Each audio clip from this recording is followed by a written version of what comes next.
تجسس انسان کی فطرت ہے اور مسلمانوں کے لیے ایمان کا حصہ۔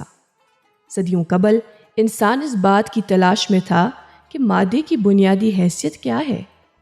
سائنسی علوم کی تاریخ دیکھیں تو عیسیٰ علیہ السلام سے 500 سال پہلے ڈیموکرٹس نام کے یونانی فلسفی نے دنیا کو بتایا کہ مادے کی بنیادی حیثیت ایٹموس ہے، جس کے لغوی معنی ایک ایسے چھوٹے ذرے کے ہیں جس کو مزید توڑا نہیں جا سکتا۔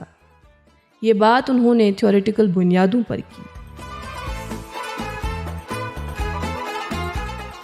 اس کے بعد سائنسی علوم میں ذرے یا ایٹم کے حوالے سے جو ریفرنسز ملتی ہیں وہ 17ویں صدی سے شروع ہوئی ہے، جب رابرٹ بوائلے نے 1661 میں ایٹم کی بات کی، اور بعد میں 18ویں صدی میں انتھونی لاوازائر نے دنیا کو law of conservation of mass دیا، جس کے مطابق مادہ کسی بھی کیمیائی ریاکشن میں حیثیت بدلتا ہے مگر تباہ نہیں ہوتا۔ ایٹم کے حوالے سے سب سے زیادہ کام 19ویں صدی میں ہوا۔ 1803 میں جان ڈالٹن نے دنیا کو بتایا کہ ایٹم بنیادی ہے اور اسے توڑا نہیں جا سکتا۔ اس نے یہ بھی کہا کہ مختلف چیزوں کے مختلف ایٹمز ہوتے ہیں اور جب یہ ملتے ہیں تو کمپاؤنڈ بنتا ہے۔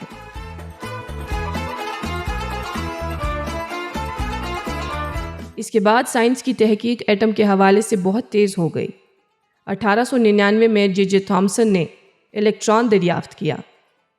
1911 میں ارنسٹ ردرفورڈ نے ایٹم کا نیوکلیس دریافت کیا، اور بعد میں 1917 میں انہوں نے پروٹونز کی بات کی۔ 1932 میں جیمز چیڈوک نے نیوٹرونز کے بارے میں دنیا کو بتایا۔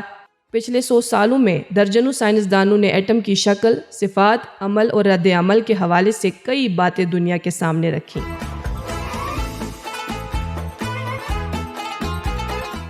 1913 سے دنیا اب نیلز بور کی دریافت کے گروی ہیں، جس کے مطابق ایٹم میں الیکٹران نیوکلیس کے گرد ایک مدار میں محو گردش رہتے ہیں۔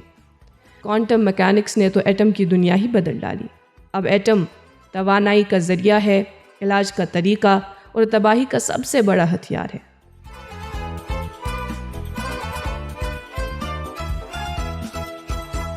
آج سے 1400 سال پہلے قرآن مجید میں ذرے کے حوالے سے کیا کہا گیا ہے؟ سورہ یونس میں کہا گیا ہے کہ زمین میں یا آسمان میں کوئی ذرہ برابر چیز بھی تمہارے رب سے چھپی نہیں، اور نہ کوئی اس سے چھوٹی چیز یا بڑی چیز ایسی ہے جو اس واضح کتاب میں درج نہ ہو۔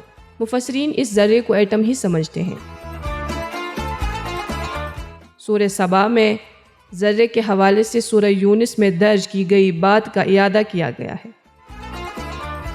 آج کے دور میں ایٹم کو کائنات کے ایک پیچیدہ نظام کے طور پر جانا جاتا ہے، مگر قرآن میں ذرے اور ذرے سے چھوٹی جیسے الفاظ کا استعمال ہوا ہے، جس کے مطابق قرآن ذرے کے انڈیویزیبلٹی کبھی مانتا ہی نہیں تھا، اور اب سائنس بھی اس بات سے اختلاف نہیں کرتا۔